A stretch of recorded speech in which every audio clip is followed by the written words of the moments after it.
Pinagbabaklas ng Laguna Lake Development Authority at ng DENR ang mga malalaking fish pen sa Laguna Lake sa bahagi ng Rizal na nakitaan ng ilang paglabag.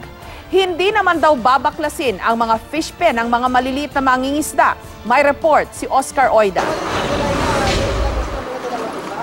Wala nang kumontra pa ng baklasin ng mga tauhan ng Laguna Lake Development Authority at ng Department of Environment and Natural Resources ang mga naglalakihang fish pen sa Laguna de Bae, parteng Cardona.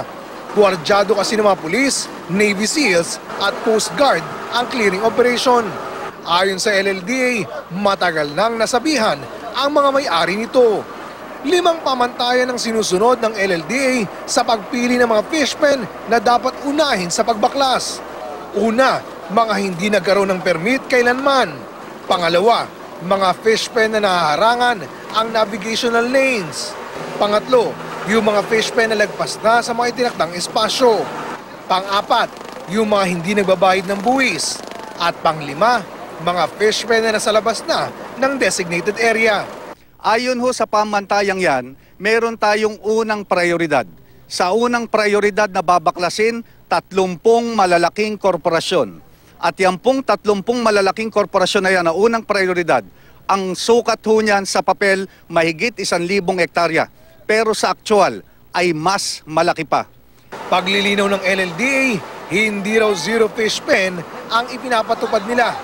Pag tinanggal mo ang struktura ng mga malilit na mangingisda, marami tayong mga kababayan magugutom.